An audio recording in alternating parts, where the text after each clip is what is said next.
네, 같이 합독하십시다. 시작. 태초에 하나님이 천지를 창조하시니라. 아멘.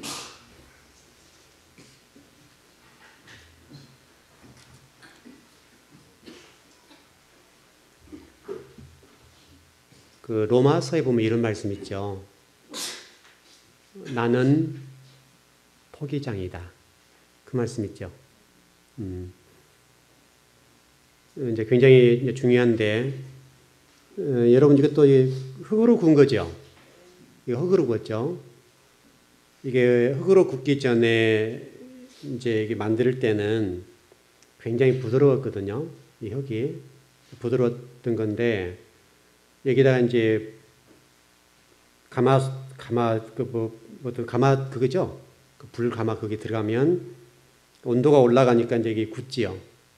그냥 굳고 여기다가 이제 뭘 좀 이렇게 입힌 건데,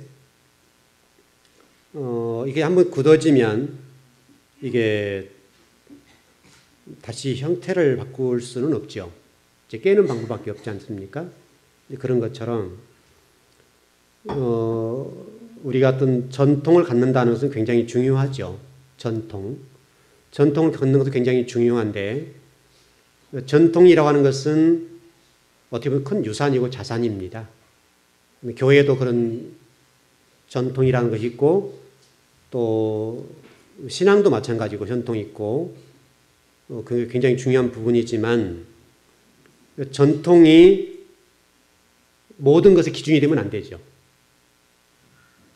전통은 아름답고 귀하고 유산이고 가치가 있는 것이지만은, 전통이라고 하는 것은 더 발전적으로 발전할 수 있는 가능성이 있는 부분에 관해서 열어줘야 되겠죠.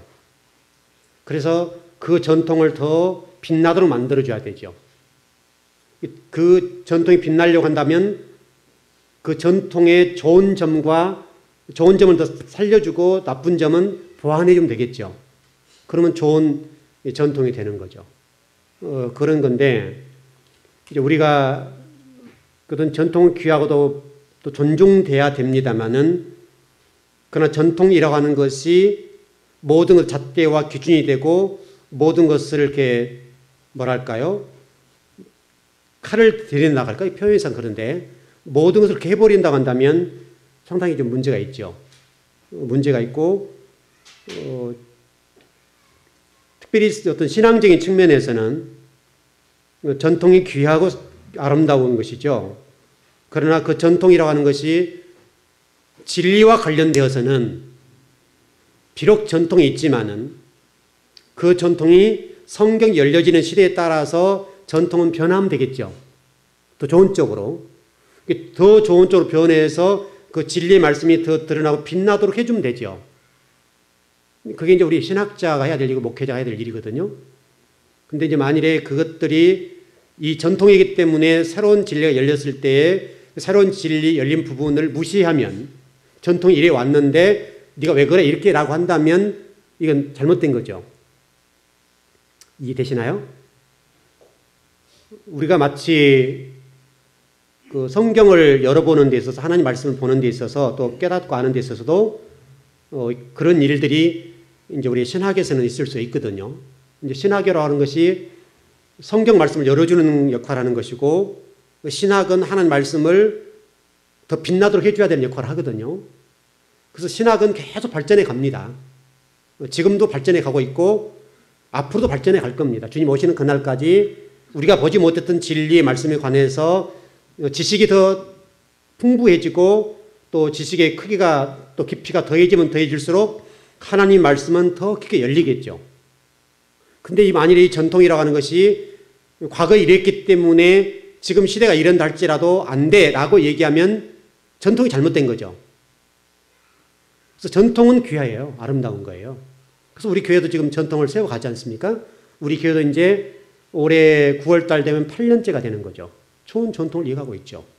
이거는 아주 아름다운 겁니다. 그렇지만 그 전통이라고 하는 것이 하나님 교회를 빛나게 하고 하나님 교회가 유익하도록 하고 하나님 나라가 확장되고 하나님의 뜻과 계획들이 이루어지는 쪽으로 전통이 세워져 가야 되겠죠. 우리 전통이니까 하나님 말씀이 이렇지만 우리 전통은 아니요 라고 얘기한다면 전통이 이상하게 된 거죠. 무기가 되는 것처럼 된 거죠. 그래서 우리 성경을 알에 있어서도 정확한 정보나 정확한 해석 또는 전통이라고 하는 것은 존중될 부분이지만은 그러나 과거 전통이 이렇기 때문에 지금도 이래라고 얘기하면 그것은 잘못됐다 이거죠. 왜냐하면 발전해 가는 거니까. 특별히 기독교는 개혁을 하는 교회잖아요. 개혁하는 교회. 개혁교회 아니 개혁교회. 개혁됨으로 교회가 세워지는 거거든요. 계속해서 우리가 언제든지 진리가 열리면 받아들일 만한 그런 준비와 자세가 돼 있어야 성경 말씀이 더 열리는 것이죠. 하나님의 뜻이. 마치 유대인들이 자기들만 선민이라고 생각하고 자기들만 하나님의 백성이라고 생각하고 택한 백성이라고 이방인들은 개취급하고 돼지 취급하니까 복음이 증거되지 않으니까 하나님 어떻게 하셔요? 결국은 예루살렘 성전을 무너뜨려 버리잖아요. 무너뜨리니까 흩어지잖아요.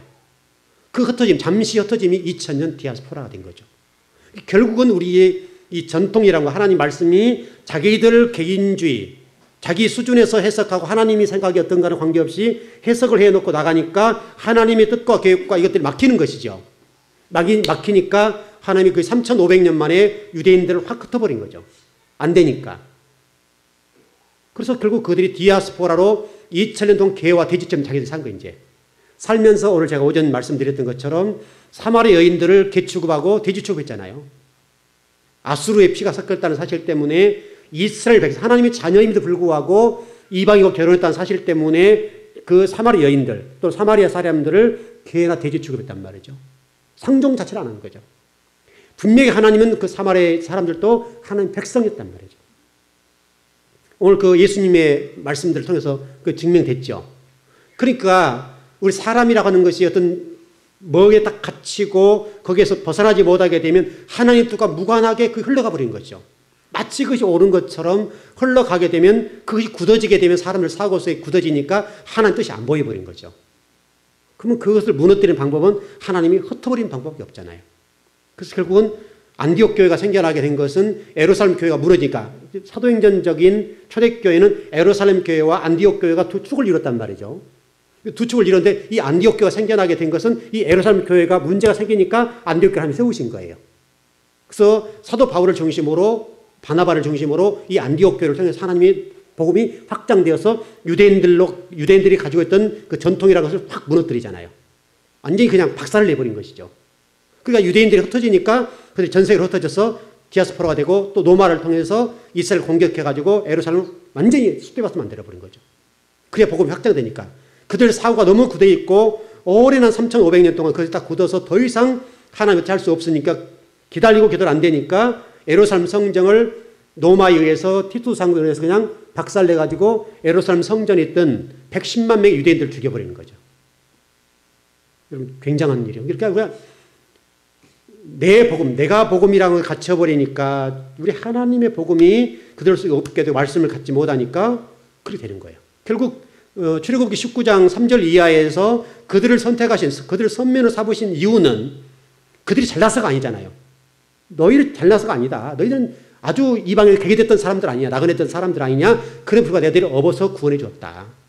너희들 내 은혜에 생각하고 너희들은 이제 세계 제사장이 되어서 가는 곳마다 복음을 전해서 많은 이방인들의 복음을 전하고 그들에게 예수 그리스도를 전하고 하는 날 전해서 하는 날 확장해라. 이게 아버지 뜻이었잖아요.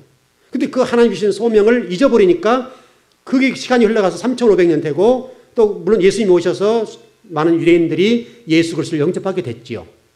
그럼에도 불구하고 예수님을 영접해서 불구하고 그들이 가진 사고에 갇히니까 예루살렘 교회 안에 한정을 딱 두니까 이방인의 복음이 증거되지 않는 거예요. 그래서 결국은 하나님께서 어떻게 해야 되겠어요? 예루살렘 성전을 돌 하나 위에도 돌 남지 않도록 완전히 무너뜨린 것이죠. 그래서 결국은 하나님 그들을 흩어버리니까 노마의 지배를 당하니까 전 세계로 뿔뿔이 흩어져서 개와 돼지처럼 살았죠. 개와 돼지처럼 살면서 깨달은 게 하나 뭐냐면 물론 하나님의 확장이라고 하는 큰 틀이 있고 이것을 위해서 흩었으니까 그 일을 이루셨고 그래서 그걸 통해서 전 세계 유럽뿐만 아니라 또 서양 또 우리 아시아 쪽에 복음이 흘러들어온 거죠.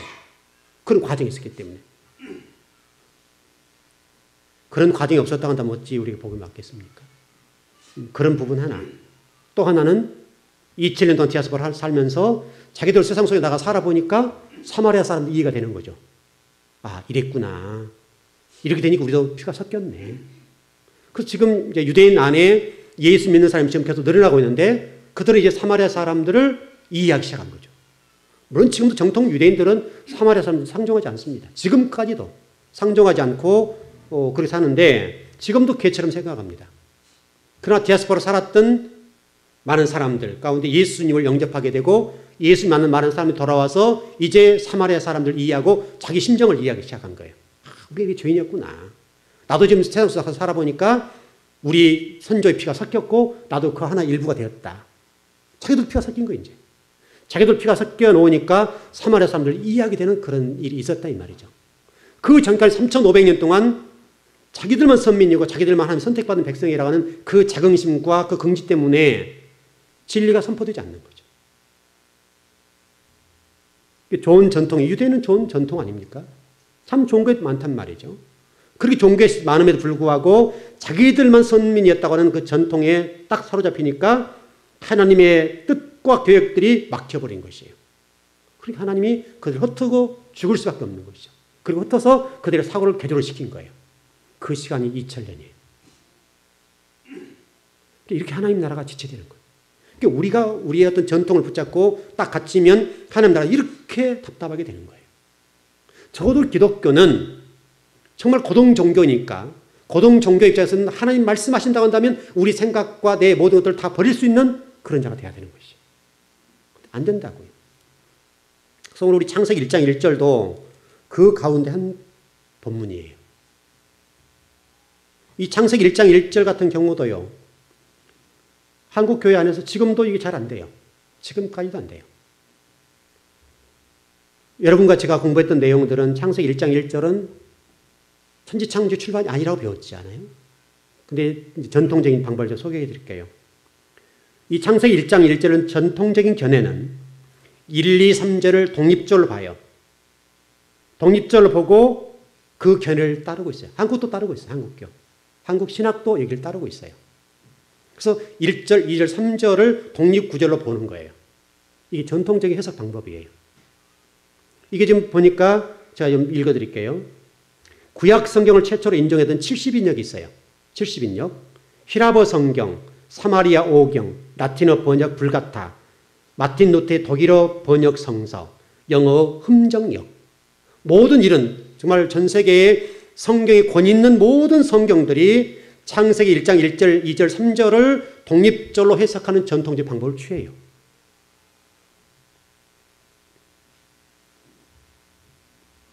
지금도 20세기 들어와서도 미국 성서학회에서 개정 표준역과 RSV라는 성경책 있죠. 혹시 여러분들 가지고 있는지 몰라요? 그 성경을 번역한 책이 있을 거예요. RSV라고 된 거. 그 성경. 그 모든 것들은 지금도 여기 전통적인 견해를 따르고 있어요. 그래서 창세기 1장 1절을 하나님의 창조 행위로 이해하는 거예요. 창조 시작으로. 그리고 2절을 1절에 나타난 창조의 결과로 봐요. 3절을 첫 번째 창조 중 말씀으로 해석을 해요. 지금도 우리 한국도 지금 그렇게 해석을 해 나가고 있어요. 그럼 여기서 좀 우리가 좀 제가 지난번에 그 금요일 말씀드렸던 것처럼 창세기 1장 1절을 창조 행위로 볼 때에 시간적인 연속성의 문제가 발생해요. 2절 문제 때문에. 2절에 흑암과 또 뭐죠? 혼돈하고 공허하는 거. 그러면 창조 행위가, 하나님의 창조 행위가 불완전해요. 그러면 이게 하나님 창조가 불완전하다는 얘기는 하나님이 완전하지 않다는 얘기가 돼요. 그래서 문제가 발생해요. 성경 한번 찾아볼까요? 이사야 45장 18절입니다. 도대체 뭐 창조 행위가 하나님에게 불완전하게 창조하셨는가? 이사야 45장 18절입니다.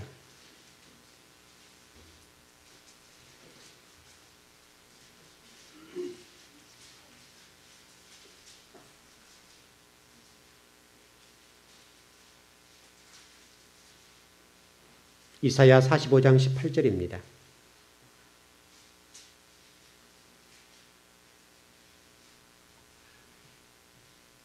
같이 한번 합독하 시작. 대저 여호와께서 이같이 말씀하시되 하늘을 창조하신 그는 하나님이시니 그가 땅을 지으시고 그것을 만드셨으며 그것을 견고하게 하시되 혼돈하게 창조하지 아니하시고 사람이 거주하게 그것을 지으셨으니 나는 여호와라 나 외에 다른 이가 없느니라 하시니라. 뭐라고 됐습니까? 견고하게 하시되 혼돈하게 창조하지 않았다. 이해되셨습니까? 하나님의 창조가 어찌 혼돈할 수가 있으며 흑암과 어둠이 있을 수가 있습니까? 창세기 이사야 45장 18절에서는 분명하게 하나님의 창조는 혼돈하지 않도록 창조하셨다는 거예요. 성경은 짝이 있죠. 여기서 해석 안 되면 저기서 분명히 해석해 놓은 말씀이 있다 이 말이죠. 그래서 성경에는 짝이 있고 더하지도 말고 빼지도 말고 가감하지도 말고 보태지도 말고. 여러분 정말로 그 요한계시록 말씀 그냥 찾아봅시다. 그냥 우리가 생각나는 짐에 요한계시록 22장을 찾아볼까요? 이게 사실은 굉장히 무서운 심판의 말씀인데 22장 마지막 제일 성경 끝에입니다. 22장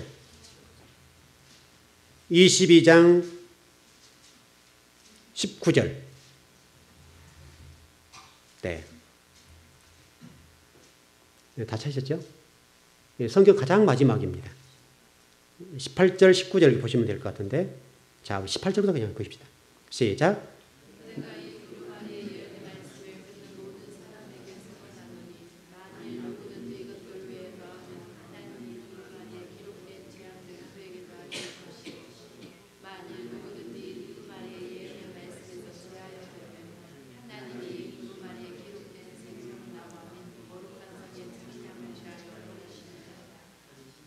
아멘. 무섭죠? 내가 이 두루마리의 애언의 말씀을 듣는 모든 사람에게 증언하노니 만일 누구든지 이것들 외에 더하면 하나님이 이 두루마기에 기록된 재앙들을 그에게 터질 것이요. 이 목회자들 얘기잖아요. 목회자들 얘기. 그 다음에 만일 누구든지 이 두루마리의 예언의 말씀을 제하여 버리면 하나님이 이 두루마리에 기록된 생명나무와 및 거룩한 성의 참여함을 제하여 버리시리라. 어떻게 한다고요? 새 예루살렘 성전에 들어갈 수 없도록 해버렸다는 거죠. 이렇게 주의 종이 되는 무서운 자리예요. 하는 말씀을 더하거나 빼도 안 되고 보태도 안 되고 그다 해서 목회자 마음대로 빼서도 안 되고 더해서도 안 되고 이게 지금 여러분 얼마나 무섭고 두려운 말씀입니다. 여러분은 별로 관계없죠. 여러분들은. 이게 다 주의 종들의 역할하는 부분이니까 거룩한 생명나무와 및 거룩한 성의 참여함을 제하여 버리시리라.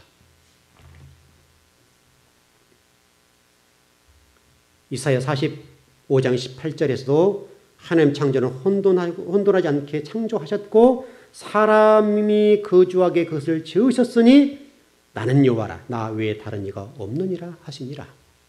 정리되죠.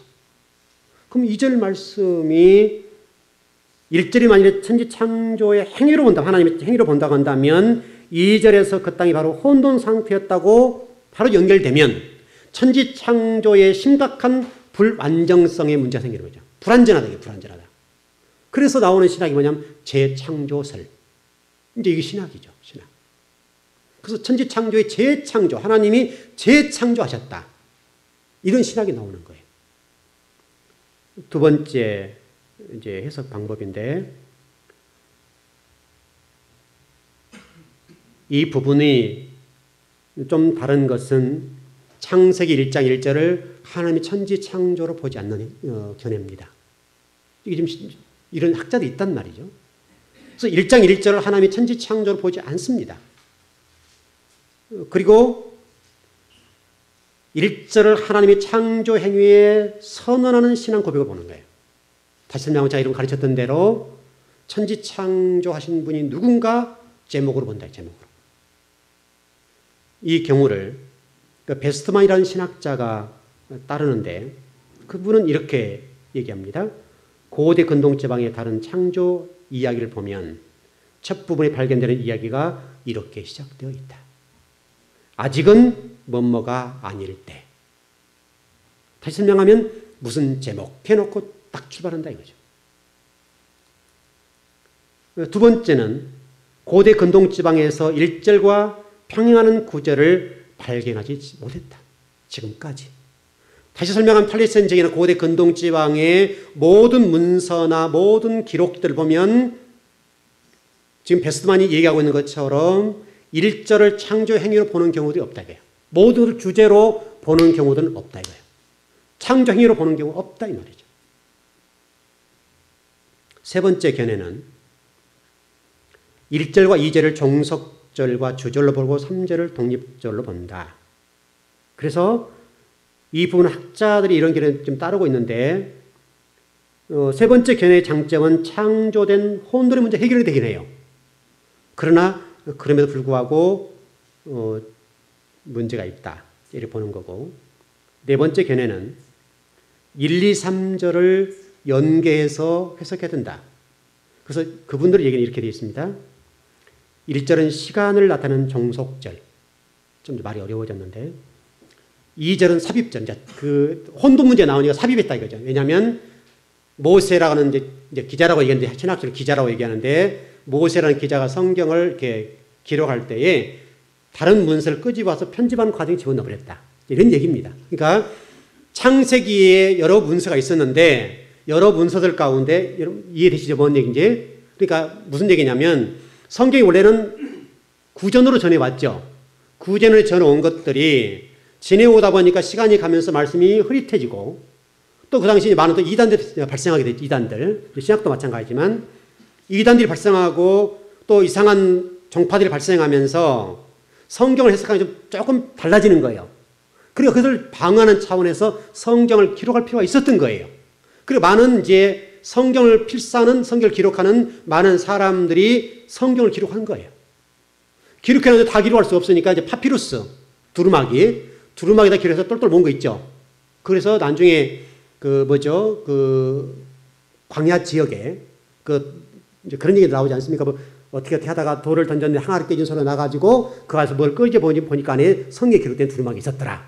그런 얘기 들어보셨죠? 안 들어보셨나요? 그런 얘기 안 들어보셨어요? 그런 게 있어요. 그러니까 어떤 꼬마가 어쩌고저쩌고 하다가 어떤 사람하고 얘기하다가 뭐 돈 어쩌고저쩌고 하는데 그러다가 이렇게 뭔 돌을 탁 던졌는데 하나가 깨질 소리가 나가지고 내려가서 보니까 그 안에 무슨 문서가 있었더라. 문서를 펴보니까 성경이었더라. 그런 것들이 곳곳에 있었다는 거예요. 곳곳에. 그게 지금 여러분 그 성경이 지금 있는 그쪽 지역입니다. 성경이 막 발견됐던 그 두루마기 발견됐던 그 지역. 그래서 산에 보면 여러분 혹시나 TV 같은 거 보시면 동굴이 구멍 뚫어진 데 있죠. 그런 지역입니다. 거기서 그런 두루마기 성경책을 뽑아낸 거예요. 뽑아내서 보니까 어떤 성경에는 어떤 두루마기는 이렇게 기록된 게 있고 저렇게 기록된 게 여러 가지 있더라 이 말이죠. 여러 가지가. 그러니까 그 정경화 작업이라고 하는데 성경이 기록될 때 그럼 도대체 어떤 것이 하나님 진짜 말씀이냐.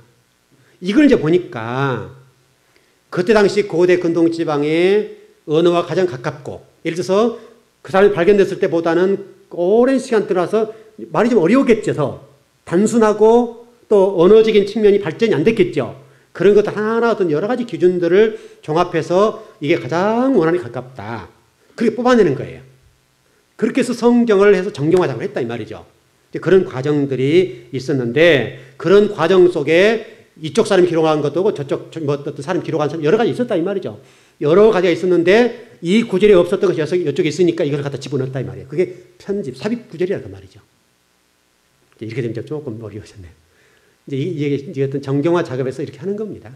그래서 우리 신약 성경도 마찬가지로 그때 당시 많은 이단들이 생겨나고 또 성경을 보호하고 신앙을 보호하는 측면에서 거기에 대한 문제를 해결하는 방법으로 정경화 작업을 하는 거예요. 구약 문제 됐었으니까. 그래서 신약 같았는데 그런 작업들 과정 속에서 그때 당시에 학자들이 모여서 이런 과정 저런 과정 쫙 정경화 과정을 거쳐서 이런 언어가 가장 적합하다.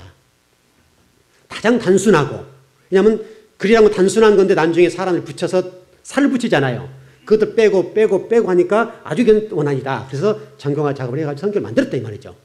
그래서 여러분 외경이라는 얘기 들어보셨죠? 외경이란 얘기는 똑같은 사람이 글을 써놓은 거예요. 성경을 기록해놨단 말이죠. 하나님의 사역에 대해서 또 하나님 말씀하신 말씀을 기록해놨어요. 기록해놨는데 그래서 베드로 복음 여러분 처음 들어보시죠? 베드로 복음이 있다. 베드로 복음. 베드로 복음이라고 있는데 우리 사복음서를 못 들어왔어요. 여러분 베드로라는 사람이 사도죠. 사도니까 그때 당시 베드로가 예수님과 더불어서 같이 사역하고 그랬던 사람이니까 베드로 복음서라는 책이 있다 이 말이죠. 그 외경에 들어있는 거예요. 외경에 들어있는데 정경화 과정 속에서 이건 조금 정경으로 가치가 떨어진다 해서 사복음서에 못 들어온 거예요. 그런 것도 있다 이 말이죠. 그것은 그 정도 정리하고요. 어떻든 이런 과정에서 삽입절로 되었다라고 하는 것이 네 번째 견해예요. 조금 그냥 들어보신 정도 가세요.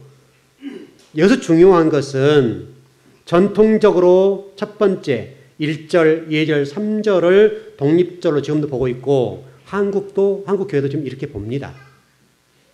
그래서 그것을 존중할 필요는 있습니다. 그동안에 그것 때문에 한국 교회가 지탱이 되어 왔고 또 신학이 더 발전하기 전에는 베스반이나 이런 신학자가 등장하기 전에는 그 견해가 맞았습니다. 그 틀렸단 말이 아니에요. 맞았는데 베스트반 이런 사람들이 고대 근동지방의 문화를 연구하고 글 쓰는 문서 작성법을 연구해 보니까 이 사람들이 했던 전통적인 방법이 그때 당시는 맞았지만은 시간이 흐르다 보니까 그 견해가 다를 수 있다. 잘못될 수 있다라는 전제하에 보니까 그랬더라 이 말이죠. 그러면 실질적으로 전통적인 견해가 그 당시에는 통용되어서 성경을 이해하거나 하나님 이해하는 데 문제가 없었죠. 우리가 지옥 가는 문제 아니니까요, 문제는. 여러분, 창세기 1장 1절, 2절, 3절을 독립적으로 보다해서 지옥 가지 않죠? 관계는 없다, 이 말이죠. 성경 전체를 해석하고 이해하는 데는 문제는 없어요. 문제는 없지만, 기왕이면 하나님 말씀하시고 정확하게 보자 이거죠, 정확히. 그래서 베스바이는 신학자가 나와서 연구를 하고, 고대 근동지방의 문서 작성법이나 이런 성경을 기록하는 글을 쓰는 방법들을 다 정리를 해보니까, 이런 경우들은 이랬더라. 해서 이것은 고대 근동지방의 문서 작성법 이렇게 한다 이 말이죠. 그래서 창세기 1장 1절을 독립적으로 보지 않고 성경 전체의 제목으로 말하는 그런 입장에 있다. 그래서 저는 저 나름대로 공부해 본 결과로 그것이 더 합당하다 본다 이 말이죠. 여러분은 여러분 마음을 따라가도 돼요. 여러분들 독립적으로 봐도 그거는 뭐 지옥 갈 문제 아니에요. 큰 문제는 아닌데 다만 제가 여러 가지 좀 종합해보고 이렇게 비교해보고 저렇게 비교해 봤을 때에 비록 현대 한국교회는 전 세계가 전통적인 방법을 따라가고 있고 또 모든 주석서가 그렇게 되어 있습니다. 그러나 그런 불구하고 저는 베스트반이 얘기하고 있는 내용이 합당하다고 본다 이 말이죠. 왜냐하면 이것은 그 전통적인 방법 이후에 학자가 등장해서 공부를 해본 결과, 연구해 본 결과로 고대 근동지방의 문서 작성법은 이렇게 출발하더라고 하면서 공식이 나와 있으니까 그 공식에 대비해 본 성경이 그렇게 된 게 맞다고 판단했다 이 말이죠. 그래서 그 베스트만 신학자가 나는 전통적인 방법을 이렇게 주장하지만 내 신학은 이렇다. 하나님 이렇게 말씀하셨다라고 논문을 내놨다 이거죠. 그래서 저는 베스트만이 얘기하는 그 설을 따른다. 이렇게 좀 정리합니다. 그래서 여러분 정리하시면 제가 여러분 이제 한 사람의 목사로서 여러분 이제 말씀을 전한다면 창세기 1장 1절은 뭐 전통적인 방법을 따라도 문제는 없고 그래서 뭐 우리가 크게 뭐 지옥 가는 문제는 발생하지 않지만은 성경을 더 명확하게 이해하기 위해서는 전통적인 방법도 괜찮지만은 그러나 베스반 신학자 그 이후에 나와서 어떤 연구의 결과로 1장 1절을 독립적으로 보지 아니하고 고대 근동지방의 문서 장소를 보니까 이것은 하나님 창조 행위가 아니라 하나님이 어떤 분이냐에 관해서 설명하고 있다고 하는 것이 맞다고 본다. 이해되시죠? 예. 또 뭐 여기 이해 안 되신 분 있나요? 다 이해되셨죠? 네. 그래서 여러분이 이제 제가 얘기한 것이 맞다고 생각한다면 여러분은 그걸 따르면 됩니다. 맞지 않다고 생각하면 전통적인 방법을 따르면 됩니다. 그렇게 하시면 될 것 같고 바로 이런 거가 똑같아요. 설명을 부연해 드린다면 예를 들어서 우리가 집을 파고 살 때나 전세를 이렇게 계약을 맺을 때 앞에 머리글이 있죠. 뭐라고 합니까? 매매 계약서 쓰죠. 아니면 그 전세 계약서, 월세 계약서, 계약서 쓰죠. 그 앞에 보면 그렇게 쓰고 갑을 쓰지 않습니까? 그거가 똑같다는 거예요. 그러니까 우리도 어떤 문서를 작성할 때 이런 어떤 고대 건동지방의 문서 작성법과 비슷하게 앞에다가 집을 파고 살 때 전세 뭡니까? 매매 계약서, 갑, 성명, 주소, 생년월일, 주민등록번호, 그리고 이제 뭐 매수자니까 매수자 누구누구 주소, 생년월일 쓰고 그 다음에 계약서 내용 쭉 쓰고 몇 월 며칠 딱 해서 부동산 어떤 뭡니까? 그 중개인, 뭐 중개사 도장 딱 찍고 그 다음에 갑을 도장 찍어서 그 다음에 하나, 둘, 세 페이지죠. 뭐냐면 한 사람은 매도자, 한 사람은 매수자, 한 사람은 부동산 세 매를 만들어서 도장을 또 그 중간중간에다가 이게 딱 접어서 이게 접지요. 이게 접어서 도장을 딱 찍고 세 장을 다. 그래서 이것은 이제 딱 펴봤을 때 혹시라도 문서가 또 조작될 수가 있으니까 그걸 딱 해서 하자 없이 딱 만들어 놓고 더 정확하게 하려고 한다면 공증 쓰면 되고 공증 써서 이 계약서에 관련되어서 변호사 공증을 써서 이것은 확실합니다 라고 법으로 인정해 주는 거니까. 이게 꼭 여러분들이 어떤 일을 추진할 때 어떤 공증을 사야 될 일이 있을 경우 예를 들어서 유산적인 측면이랄까요? 유산으로 지금 돌아가셨는데 돌아가기 직전에 내가 누구에게 이렇게 재산을 양도한다 라고 하는 유언을 했다고 한다면 그 유언된 내용 글이랄까 도장 찍어 있는 내용들을 가지고 변호사에 가서 공증을 써서 딱 남겨놓으면 이건 법적인 효력을 갖는다. 그런 것이죠. 그러니까 여러분 혹시 재산이 많아가지고 특별히 누구에게 좀 줘야 되겠다라고 얘기한다면 그런 공증을 써놓으면 됩니다. 똑같은 얘기죠. 그렇게 정리하면 이 문서가 법적인 효력을 갖는 거예요. 법적인 효력을 갖기 때문에 이걸 바꿀 수가 없는 거예요. 그래서 우리 교회도 일전에 그 사택자리 그쪽 건물을 살 때에 주인이 중간에 돌아가셔 버렸어요. 여러분 아시는 분 아시죠? 중간에 돌아가셔가지고 그때 당시 돌아가시기 전에 저희 교회가 돈이 좀 여유가 없어서 잔금을 지금 못했어요. 지금 못하니까 뭡니까? 그 땅 자체나 모든 건물들이 넘어오지 못했다고요. 계약은 돼 있지만 넘어오지 않아서 권리를 행사할 수가 없었어요. 그래서 이제 그분이 중간에 가다가 돌아가셔 버렸어요. 굉장히 난감했다고요. 난감해가지고 큰 문제가 발생할 수 있었고 만일에 그때 공증을 써놓지 않았더라면 그것을 허공에 뜨는 거예요. 허공에 뜨고 그 부인과 자식들이 이것은 아버지가 팔았다는 것을 사인을 해주지 않으면 그 건물은 우리가 가져올 수 없는 건물이었어요. 왜냐하면 그건 아버지 해본 적 없다. 당신이 써왔는데 어떻게 하냐 모른다. 해버렸을 경우는 못 산다 이 말이죠. 그래서 제가 이제 구청을 많이 돌아다녔는데 그 전에 혹시라도 제가 이제 하나님의 은혜겠죠. 하나님의 은혜겠지만은 공증을 사야 되겠다는 생각이 좀 들었어요. 그래서 그분들이 부탁을 했어요. 이 시간적인 부분이 있고 또 그때 뭐 사장님이 좀 몸이 불편하시니까 혹시라도 나중에 이런 하자가 생길 수가 있으니까 공증을 좀 서주세요. 제가 부탁을 드렸어요. 그래가지고 그 포천 쪽에 나와서 그 변호사 사무실에 가서 공증을 섰어요. 그리고 얼마 있다 돌아가셔 버렸어요. 아주 난감할 뻔했다고요. 그래서 이제 구청에 가서 이제 돌아가신 다음에 다시 이제 그 부동산 샀다는 신고를 하고 구청에 작업을 했는데 구청 측이 안 된다는 거예요. 내가 어떻게 믿냐, 어떻게 믿냐. 이 집을 팔았다는 계약서는 있고 있지만 어떻게 그것을 내가 믿냐. 나는 못 믿는다. 인감 띄워라. 인감을 띌 수 없죠. 돌아가셔버리면 인감을 못 띄잖아요. 인감 띄울 수 없어. 인감이 있어야 할 거 아니야. 못 띄니까 구청에서 못 해주겠다. 못 해주겠다. 그래서 제가 곰곰이 생각을 해봤죠. 그러면 어떻게 해야 될까? 답이 없다. 그래서 아들들 그 부인에게 모든 사인을 받아온다면 이렇게 인정해 주겠다. 근데 누가 해주겠어요? 돈과 관련돼 있는데. 그래서 제가 이제 생각을 해보니까 공증서는 게 있더라 이 말이죠. 공증서를 가지고 구청장을 찾아가서 이렇게도 못 믿겠냐? 이거면 된다. 그래서 구청에서 그 공증서준 거 가지고 명의가 넘어온 거죠. 그렇게 작업한 거예요. 그렇게 해서 이 일을 정리했다고요. 이 공증이란 그렇게 중요한 거예요. 여러분 그것도 지혜입니다. 그렇게 혹시나 그런 경우들은 공증을 서놓은 게 좋습니다.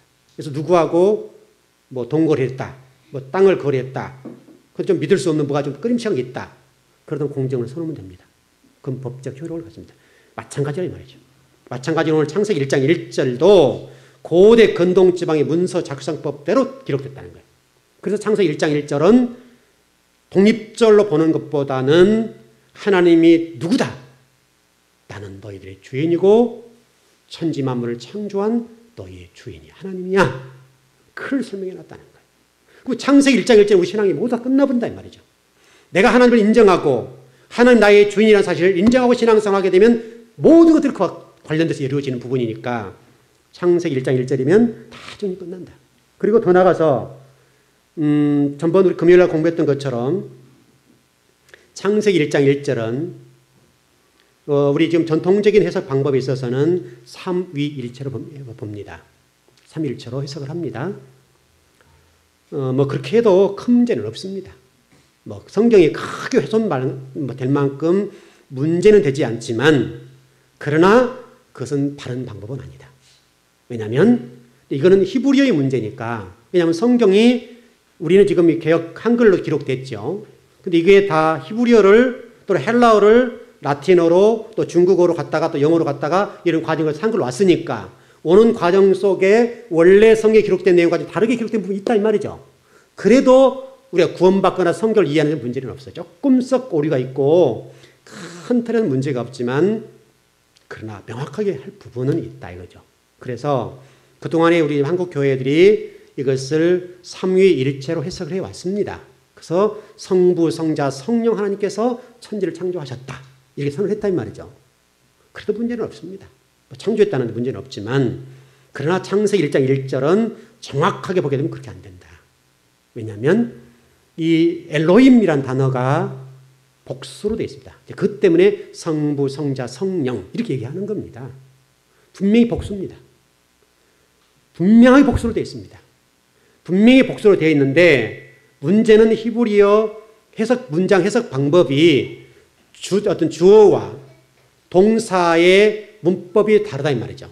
이게 주어 플러스 동사가 어떻게 되냐에 따라서 여기 답이 다르게 나온단 말이죠. 그러니까 주어가 복수이고 동사가 복수인 경우는 여기도 복수로 나옵니다.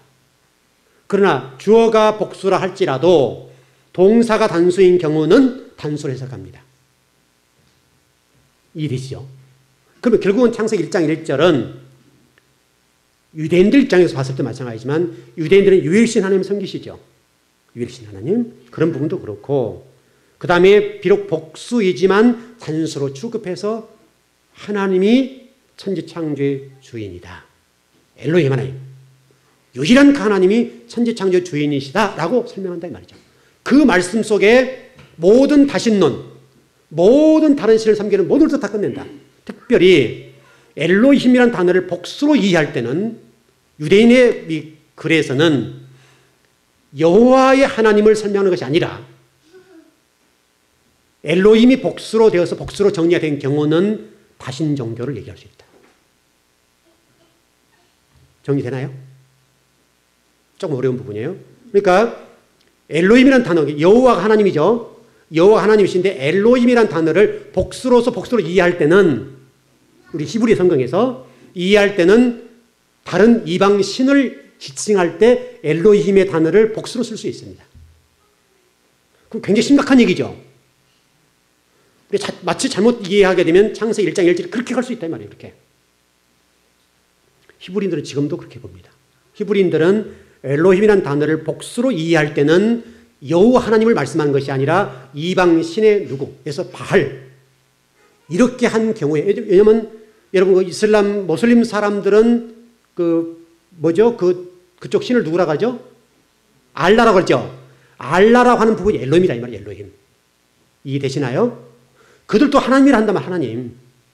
비록 우리가 지금 알라라고 얘기하지만 그들의 입장에서는 하나님인 거예요. 하나님. 근데 그게 엘로힘 복수다. 그런 경우는 성경에도 엘로힘 복수로 사용합니다. 그러나 그것은 이방인의 신을 지칭할 때만 엘로힘 복수로 사용하는 경우가 있다. 잘 정리되는지 모르겠습니다. 자, 좀 약간 조금 어려웠네요. 자, 혹시나 해석이 안 되거나 이해가 안 된 부분이 있으면 더 설명 좀 더 드릴게요. 이해되셨나요? 이해됐어요? 안 됐어요? 됐으면 끄떡끄떡. 어느 정도 됐는지 모르니까.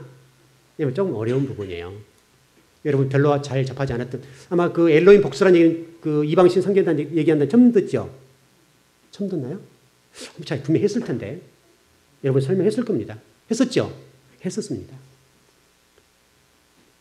그래서 창세기 1장 1절을 복수로 본다고 한다면 유대인이 해석하는 방법에서는 이방신을 얘기할 수 있다.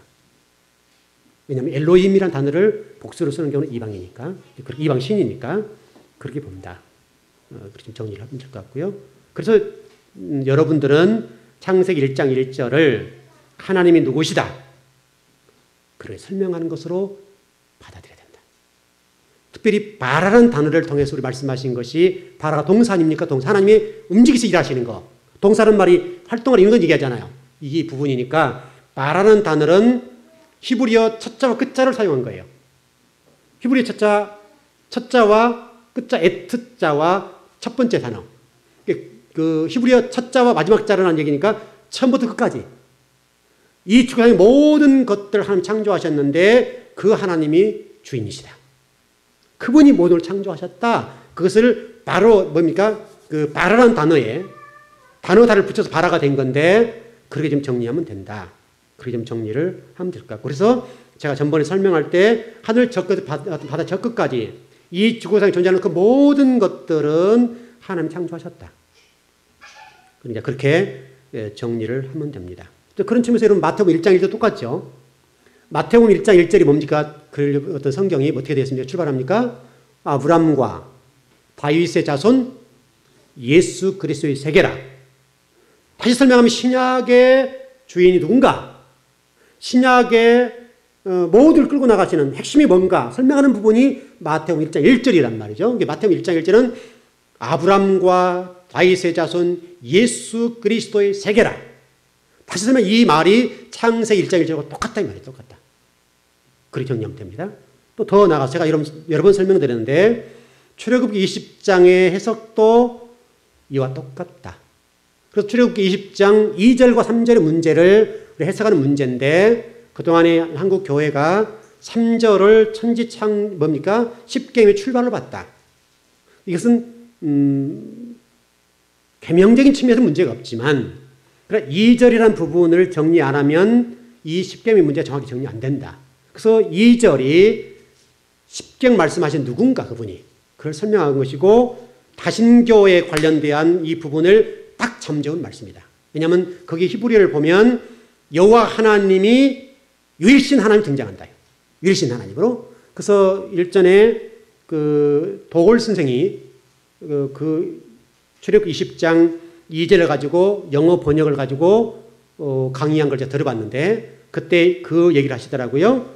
여러분 보세요. 영어 성경에 보니까 출애굽기 20장 2절에 보니까 그 여호와란 말, 그 말이 엘롬이란 말이 복수로 되어 있습니다. 복수로. 이렇게 해석을 하더란 말이죠. 그러니까 구원받는 방법, 다원 종교, 구원받는 방법이 목적지는 똑같다.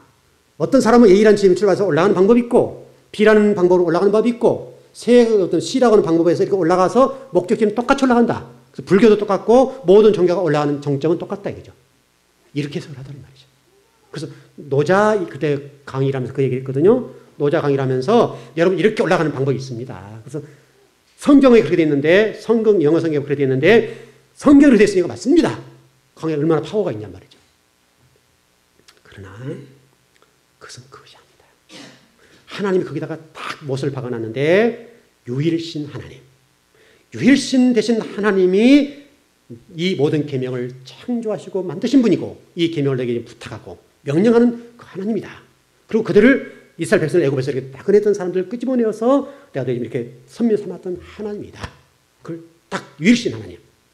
거기도 똑같이 그래 출발한다. 그래서 출애굽기 20장 2절도 엘로힘이라는 단어를 정리할 때 여호와 기한폭가에 한번 보십시다. 출애굽기 20장 2절. 제가 한번 설명을 드렸을 텐데요. 나중에 공부할 때 좀 더 자세히 하기로 하고요. 큰 틀만 좀 정리하죠.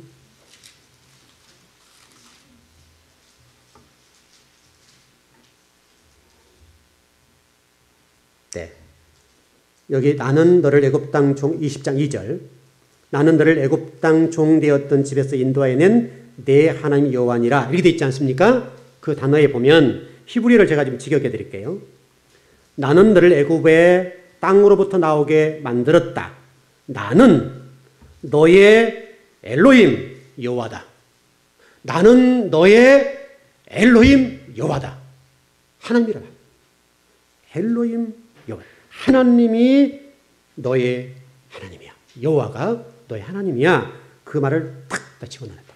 그래서 다신 종교의 그 모든 것들을 차단을 탁 시켜놓은 거예요. 그게 출애굽기 20장 2절입니다. 그래서 이게 좀 분명하게 이걸 설명해 놨고 이게 10마디 말씀의 출발로 딱 해서 출발한다. 왜냐하면 앞부분을 보면 이 모든 말씀으로 말씀하여 이르시되라고 되어 있기 때문에 이게 신명기 4장 13절에 보니까 10계명 나왔다. 10계명. 10계명 나와 있는데 그 10계명이라는 말이 10마디 말씀들. 왜냐하면 이거는 번역자가 좀 달랐다. 왜냐하면 출애굽기를 번역한 사람들이 이렇게 번역하고 저렇게 번역하는 과정 속에서 이게 하나 모아지다 보니까 어떤 사람은 이 모든 말씀으로 번역을 했고 어떤 사람들은 10계명으로 번역을 했고 그런 조금 차이가 있다. 그래서 큰 문제는 없다. 그렇게 좀 정리를 좀 하면 될 것 같습니다. 그래서 여러분 출애굽기 20장 2절은 창세기 1장 1절과 마태복음 1장 1절과 동일한 말씀이다. 그렇게 이해를 하시면 될 것 같습니다. 그래서 여기에 대해서 창세기 1장 1절에 관해서 다윈의 진화론이 등장하죠. 진화론. 그래서 여러분 학교에서 이제 우리 신앙인들이 좀 고민이 되는 게 뭐냐면 학교 시험 문제는 진화론을 써야 된다고요. 답은 써야 그렇게 되어 있죠. 근데 이게 좀 그런 거예요. 근데 여러분 진화론을 읽어보면 그렇게 만만치 않다 이거죠. 학설이 학설. 학설을 성경화했다면서 마치 그것이 진리인 것처럼 얘기를 한 거죠. 자, 그다음 여러분 설교할 때 이런 얘기를 했을 거예요. 자, 여러분 그대로 한번 제가 그때 설교했던 내용을 읽어볼게요. 변주선 목사가 그때 개론 프로젝트가 막 그럴 때니까 개론 프로젝트를 완성했다. 그리고 이제 변주선 목사의 연구 성과로 인간은 영원히 죽지 않고 살 수 있다. 말할 수 있죠. 그렇다면 여러분들이 저한테 요구할 게 뭐냐면 그럼 목사님 그 개론 프로젝트를 내놓으세요. 그 결과를 내놓으세요. 연구해 놓은 것을 내놓으시면 그것이 증명돼서 실험을 해봐야 될 거 아니에요. 실험이 됐다는 그 데이터를 내놓으시오. 이게 학설로 끝나지 않냐고 결과가 나오는 거죠. 얼마든지 발표를 할 수 있잖아요. 얼마든지 개론 프로젝트를 발표할 수 있고 얘기할 수도 있습니다. 근데 그게 어떤 결과나 실험된 자료를 내놓지 못하면 그건 미친놈이다 이 말이죠. 학설이 불러 학설. 학설이란 말은 그 연구 결과가 나와 있어야 학설이 되는 거예요. 근데 진화론에 관련돼서 학설은 조금 비치지만 결과는 없어요. 그냥 한 학자가 주장한 거예요. 그럼 여러분 좀 제가 지금 생각하면 너무나 좀 우리가 무지한 것이요. 원숭이가 이래저래 이렇게 해서 뭐 어떻게 되고 사람으로 진화되고 뭐 아메바가 어떻게 되고 핵이 어떻게 분열을 하고 어떻게 해서 사람이 됐다. 또 이제 우리나라 같은 경우는 곰이 뭡니까? 그 마늘을 어찌어찌 먹고 어찌어찌 하다가 사람이 되었다. 그럼 지금 곰 갖다 집어넣고 막 마늘 먹여야죠. 그럼 또 마늘 먹고 나면 이제 한 100일만 마늘 먹이면 사람이 나와야 될 거 아니에요. 그러지 않습니까, 여러분? 원숭이가 만약 그렇다면 지금도 원숭이가 사람이 될 수 있어야 되잖아요. 근데 여러분 아시는데 지금 원숭이와 사람과의 뭡니까 이게 뭐가 다릅니까? 유전자가 다르죠. 유전자가 다르다는 말이에요. 유전자가 다르기 때문에 원숭이가 사람이 될 확률은 없습니다. 또 사람이 원숭이가 될 확률은 없습니다. 이게 잘 모르겠어요. 하여튼 그쪽 잘 모르겠는데 어떻든 유전적인 조작이 그런 것들에서 원숭이가 사람이 될 확률은 없습니다. 지금은 이제 그 발달되어 있으니까 나와 있는데 그런 것들은 있을 수가 없다 이 말이죠. 근데 우리가 이제 그게 너무 맹신을 하는데 그것은 학설입니다. 다윈이 그렇게 주장한 겁니다. 그 사람은 또 그때 발견한 것이죠. 그렇지만 그렇다고 해서 그것이 바른 것은 아니다. 그렇게 볼 수 있죠. 또 어떤 분들은 이제 창세기 1장 1절을 정리할 때에 이렇게 봅니다. 좀 이제 하나님을 좀 높이다 보니까 좀 그렇게 보여지는데 어떤 주석가 얘기입니다. 하나님의 권위를 상징적으로 보여주기 위해서 복수를 사용하고 있다고 주석하고 있다. 어떤 주석가는 엘로힘을 장엄복수라고 얘기한다. 그러니까 하나님을 이렇게 높이려다 보니까 하나님은 장엄복수다. 이렇게 얘기한다는 겁니다. 그런 건데 그런 것은 아니다. 복수로 해석해는 안 되고 모양은 복수이지만 내용은 단수로 해석해 주는 것이 맞다. 특별히 하나님이라는 히브리어 엘로힘이라는 단어는 제가 조금 전에 설명드렸던 것처럼 엘로아흐라는 단어를 쓰는데 복수형으로서 이방신들을 가리킬 때 복수형 동사를 사용한다. 그렇게 좀 정리를 하면 될 것 같습니다. 특별히 유대인들 입장에 정리하면 삼위일체로 설명할 수가 없다. 왜냐하면 히브리어는 누구 성경이에요? 누구를 위한 성경이에요? 유대인들. 이해되셨죠? 그렇게 좀 정리하면 간단하고 원래는 하나님이 유대인의 하나님입니다. 우리 마태복음 2장에서도 예수님이 유대인의 왕으로 오셨다. 그 부분이니까 여러분 그 부분도 그렇게 좀 정리를 하면 될 것 같습니다. 그래서 유대인들이 예수를 믿지 못하는 이유는 바로 이 문제 때문에 그래요. 이 문제 때문에. 유대인들이 예수를 믿지 못하는 것은 유일신 하나님 믿기 때문에 그래요. 유일신 하나님. 지금도 여러분 유일신 믿죠? 예수를 믿지 않습니다. 예수를 믿지 않고 있고, 물론 이제 그 디아스포라로 흩어졌던 사람들, 초대교회 성도들은 유대인이 예수를 믿었습니다. 그들을 통해 하나님 회복하시겠다는 거예요. 또 특별히 지금은 유대인들, 정통 유대인 가운데도 예수님이 짠나고 나타나시는 거예요. 지금 그런 일이 있습니다. 그래서 그 어떤 책에 좀 봤는데, 정통 유대인에게 병원에 와 있는데, 다리가 퉁퉁 부어 있는 거죠. 그럼 병원에 가서 나와야 돼. 뭐 쨌든지 뭐 엑스를 찍어보든지 뭐 CT를 찍어보든지 뭐가 문제다. 이게 나와야 될 거 아닙니까? 근데 하나님이 이제 어떤 그 주의 종들에게 보여주시는 거예요. 지금 어느 유대인이 가는 정통 병원에 가면 어느 자리에 다리가 부어 있는 사람이 있을 것이다. 가봐라. 가보니까 진짜 있는 거죠. 그래서 가서 네가 기도해줘. 기도해주면 내가 딱 해줄게. 근데 정말로 가서 기도를 해줬는데 발에 이 부었던 것이 쫙 빠져버린 거죠. 그러니까 깜짝 놀라가지고 정통 유대인이 뭔 일이냐 이거죠. 그때 주님이 나에게 당신을 보여주시고 말씀하셨습니다. 당신이 가서 우리 예수님께서 손을 얹고 기도해 달라고 해서 기도를 해주는데 나왔습니다. 근데 막 그런 일들이 벌어지고 또 그분에게 예수님이 짠 나타나신 거죠. 우리 식으로 하면 하얀 언니가 나타나버린 거죠. 그리고 나 이겼다. 이렇게 돼버린 거죠. 그러면 정통 유대인들이 그 예수 그리스도를 막 받아들인 거죠. 지금 그런 일이 일어나고 있습니다. 그리고 실질적으로 여러분 그 양성교사님 같은 경우도 그 얘기를 한 번 하셨는데 여러분 들었는지 모르겠는데 저한테 그 얘기를 하더라고요. 그 요단강이가 뭐 어떤 뭐 그 교회에서 사역하시다가 안진뱅이가 있었대요. 기도했대요. 안진뱅이가 일어서는 거예요. 그럼 양 목사님이 힘이 있어서 된 게 아니죠. 권세가 있어서 된 게 아니죠. 그걸 통해서 예수님이 살아계심을 보여주는 거잖아요. 표적을 보여주는 거잖아요. 그래서 그 안진뱅이가 일어났던 일이 있었다. 여러분에게 그 설교를 하셨는지 모르겠는데 집에서 얘기할 때 그 얘기를 한번 하시더라고요. 지금도 그렇게 한다 이 말이죠. 지금도 많은 예수 믿는 많은 사람들을 부르셔가지고 막 부른 거예요. 그 미국에 있는, 러시아에 있는, 또 중국에 있는 여러 나라에 있는 많은 주의 종들을 깨워서 막 유대인 예루살렘 들어가게 만든 거죠. 복음 전하게 만들고 정말 복음에 미친 사람들처럼 가서 복음을 전하는 거예요. 그럼 막 예수님이 막 말씀하시는 거예요. 열이가. 그러면 그 다음 누가 있을 거야. 가서 기도해 줘. 그럼 기도인 나와서 버려요. 그때 예수님이 막 나타나셔. 짠나고. 이런 일이 막 지금 벌어지는 거예요. 우리는 지금 이미 복음이 다 받아들였기 때문에 지금 우리 막 성령의 역사가 뜨겁지 않잖아요. 여러분 옛날에 이슬비 운동, 그 다음에 뭡니까? 지저스 무브먼트 운동, 그런 일이 있었죠. 그런 일들이 다 유대인과 관련된 얘기들이에요. 전부 다. 그 다음에 늦은 비 운동, 막 이른 비 운동, 막 그런 것들이 마찬가지고 다 그런 것들이 유대인을 깨우는 작업들이다. 그렇게 좀 정리를 할 수 있습니다. 자, 그 다음에 또 하나.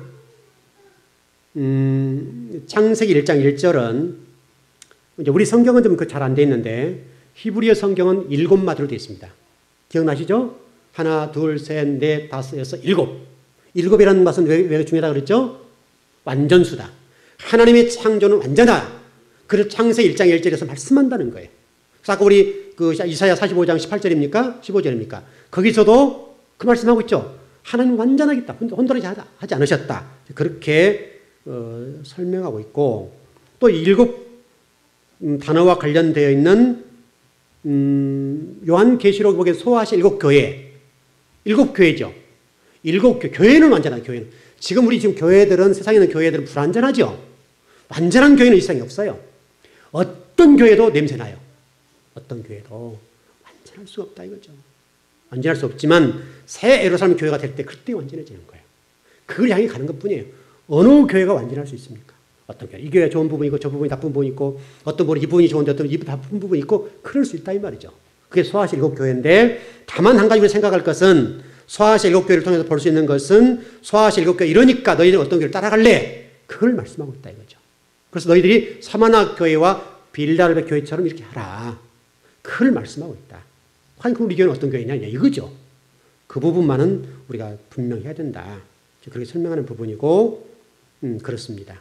그래서 천지창조의 하나님의 행위는 완전하다라는 사실을 창세기 1장 1절에서 말씀하고 있다. 그러니까 여러분 뭐 이사하실 때 날짜 보고 하는 거 없죠? 옛날에 예수 믿기 전에 어떻게 됐어요?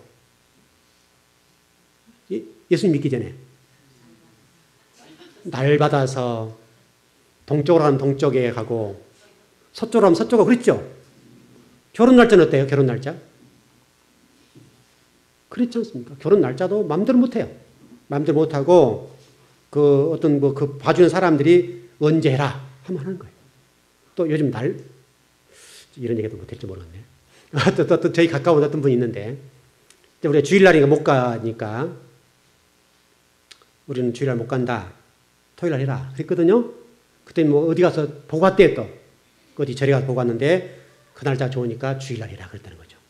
주일날 하죠. 또 그러니까 주일날 하니까. 그럼 못 간다 우리는. 그 교회 문 닫고 와라. 교회 문 닫고 오래요. 이게 어떤 상점 문 닫는 모양이죠. 문 닫고 오라요. 문 닫고. 저희들 가야 될 자리예요. 가야 될 자리. 꼭 가야 될 자리란 말이죠. 가야 될 자리인데 교회 좀 하루 문 닫고 오라 이거죠. 문 닫고. 그래서 참 재밌죠. 여러분 날짜 보지 않고 아무 날 가도 문제 있어요? 없어요? 없어요. 날짜 보고 간 사람들은 문제 있어요? 없어요? 문제 있어요. 귀신 역사니까. 귀신은 지금 살아있어요? 죽어있어요? 살아있어요. 살아있습니다. 사단의 졸개로서 지금도 살아있기 때문에 그 사단을 따르는, 귀신을 따르는 사람들은 벌벌 떨어요. 꽉 잡혀가지고 꼼짝 못해요. 꼼짝 못하고 그게 움직이는 대로 움직이게 돼 있어요. 여러분들은 얼마나 자유합니까? 이사 하나만 하다도 편하고. 문제 없잖아요. 문제 없어요. 결혼하고 싶으면 아무나 하잖아요. 우리는. 만약 급하면 내일도 할 수 있고. 언제 못 하겠습니까? 하면 하는 거죠. 여러분은 복 받은 줄 아세요? 얼마나 자유로워. 자식들 이제 우리 나이 드신 분, 자식들 결혼시킬 때 어디 가서 손금 안 보고, 뭐 안 보고 해도 문제 과자 없고, 잘만 살고. 그렇다면 만일 우리가 그걸 안 보고 결혼했다고 한다면 못 살을 거 아니에요. 다 죽든지 뭐 문제 발생해야 될 거 아니냐 이 말이죠. 근데 우리는 아무렇지 않은데 그들만 문제가 있다고요. 저는 좀 신비한 것이요. 그 전철 같은 데 가보면요. 그거 한 천막이 쳐놨더라고요. 뭐 사주 관상 본다 그러는데 왜 또 그게 넥타이 매는 사람 들어가요 또? 그 앉아있는 사람 꼴을 보니까요. 참 꼴이 좀 그렇지 않습니까? 밥도 못 비벼 먹을 만큼 생겼는데 어떻게 그걸 찾아 들어가서 그 사람한테 뭐 인생을 맡기냐 이 말이죠. 여기 주변에도 이런 보십시오. 빨간 깃발단데 전부 다 구석진 집들. 좀 잘 좀 살았으면 얼마나 좋아. 근데 거기 가서 또 인생을 맡기고 그 사람들 말 들어서 사는데 참 안타깝죠. 여러분들 얼마나 자유합니까? 얼마나 행복합니까? 옛날에는 여러분 그 자녀 나면 그 임줄 쳤죠? 그 빨간 그 고추, 남자아이 나면 고추 달고 숯덩이 달고 이게 다 이게 미신과 관련된 것들이잖아요. 그다음에 솔나무까지 꺾어서 달고 그 뭐 일에 일에 안 되면 못 들어오잖아 사람. 부정 탄다고 해가지고 뭐 그때는 그 부정 타기 때문에 사람들 아이들 낳았어도요 뭐가 이제 낳기도 하고 막 그랬어 아프기도 하고 그랬어요. 맞죠 여러분? 우리 연세도 맞죠? 근데 지금은 뭐 얘 나가지고 바로 뭐 제가 신방 가도 문제 있어요 없어요? 문제 없어요. 문제 없는데 옛날에는 그랬다 이 말이죠. 그런 것들이 다 귀신 역사와 관련되어 있는 부분이다. 그렇게 볼 수 있습니다. 그렇게 좀 정리를 했으면 좋겠고요. 그 다음에 한 가지 정리하자면 창세기 1장 1절에서 하나님이 주인이라는 사실은 분명해야 되고 여기에서 이런 무너지면 다 무너져요. 그래서 지금 유럽이 무너진 이유가 왜 그래요? 유럽 교회가 이 문제 때문에 그래요. 창세기를 안 가르쳐요. 창세기. 그래서 여러분 이단들도 가장 많이 나오는 게 창세기와 요한계시록이에요. 창세기, 요한계시록. 창세기도 1장에서 6장 이전까지 여기서 이단이 나와요. 요한계시록도 거기서 이단이 많이 나오고 전부 다 물론 이제 마태복음에 뭐 날짜 문제가 이런 부분이 있지만은 대부분이 창세기와 요한계시록이에요. 그만큼 어려워 이게요. 어려운 성경이에요. 그래서 창세기를 지금 안 가르쳐 요한계시록 교회에 안 가르치니까 좋은 것들은 누가 다 가져왔어요? 다 이단들이 가져왔어요. 그래서 여러분 이단들이 정말로 잘 가르칩니다. 잘못 가르쳐 그렇지. 그래서 이렇게 우리 교회에서 뭐 정말로 같은 공부하는 분들이 뿅 가버려요. 성경의 맛을 보고 안 빠져들 수 없도록 만들어버려요. 잘 가르칩니다. 이 시대의 문제는 창세기를 안 가르쳤기 때문에 유럽 교회가 무너졌습니다. 그래서 여러분 창세기가 중요한 겁니다. 그래서 여러분 그 영국의 그 신학자 가운데 그 신이란 망상, 만들어진 신 아시죠? 여러분 책도 혹시 읽어보셨나요? 그 리차드 도킨슨 이게 들어보셨죠? 어떠시네. 굉장히 유명한 얘기를 했던 사람입니다. 그래서 만들어진 신입니다. 만들어진 신. 이 창조주 없다. 여호와신 없다 해서 이 신들의 망상이라는 말을 만들어서 만들어진 신 이런 얘기를 했습니다. 그래서 신이란 망상 이런 얘기를 했는데 이제 그런 것들은 웃기는 얘기다. 그리고 이것은 특별히 영국에서 나왔다는 일이 정말로 충격 주는 얘기입니다. 영국은 여러분 기독교의 거의 본산지와 같은 것 아닙니까? 그런 곳에서 여러분 미국이 생겨나기 전에는 영국이 있었죠. 영국에서 신앙의 자유를 따라서 미국에 간 사람들이 피르탄들 그런 사람들의 본 고향이란 말이죠. 거기서 이 신이란 망상, 만들어진 신 이런 글을 말할 만큼 영국이 이렇게 문제가 된 거예요. 그래서 영국이라는 나라가 영원히 해가 지지 않을 민족이었지만 여러분 지금 어떻습니까? 이제는 해가 뜰 수도 없습니다. 왜요? 말씀 떠나버리고 창세기 떠나버리니까 잘못된 가치관, 잘못된 신앙관이 들어오니까 그렇게 좀 정리가 되고 있다라고 보십시다. 그 다음에 한 가지만 좀 더 정리하고 마쳐야 할 것 같으네요. 여러분 성경이 기록될 때 하루아침에 기록된 것이 아니라요. 실질적으로 창세기 요한계시록이 기록된 시간적으로 보면 창세기나 요한계시록까지가 약 1600년. 1600년에 40명의 저자, 맞을 겁니다. 40명의 저자에 의해서 기록되었습니다. 그 가운데 사도 바울 같은 경우는 16권 정도 성경을 썼지 않습니까? 서신서. 그 정도로 썼고, 그래서 성경은 1600년에 걸쳐서 40명의 저자가 기록했습니다. 그렇게 좀 이해하시면 될 것 같고, 네. 특별히 성경이 기록되기까지는 많은 이단들과 종교를 보호해야 될, 신앙을 보호해야 될 그런 측면에서 성경을 그렇게 기록해 놨다. 원래 실질적으로는 성경이 필요가 없었죠. 그냥 구전만 전용만 됐고, 그냥 하나님 살아계신다. 이게 느끼면 될 문제거든요. 근데 그런 이단들과 사이비들이 있기 때문에 종교를 보호하고 신앙을 보호하기 위해서 그런 일이 있었다. 그 성경을 기록하게 되었고, 그렇게 과정에서 거쳐서 여기까지 오게 되었다. 자, 결론 정리합시다. 자, 우리가 창세기 1장 1절을 통해서 절대로 잊지 말 것은 하나님은 나의 주인이시다. 정리됐습니까? 그거 정리되면 끝납니다. 여러분 그 신앙만 분명하면 여러분 신앙은 활활 탈 수밖에 없습니다. 뜨거워질 수밖에 없습니다. 우리의 주인은 아버지시고 여러분 생명도 누구 거예요? 하나님. 여러분 뭔 생사화복을 하나님 주장하신다. 여러분 물질, 생명, 여러분 사업장, 직장, 자녀들 다 하나님 손에 있습니다. 하나님 복을 주셔야 된단 말이죠. 그 있잖아요. 그것만 해결하면 끝납니다. 나머지는 사실은 그것 배우기 위해서 계속 배운 거잖아요. 그 창세기 1장 1절에 기록이 되어 있다. 그럼 정리하십시다. 기도하십시다.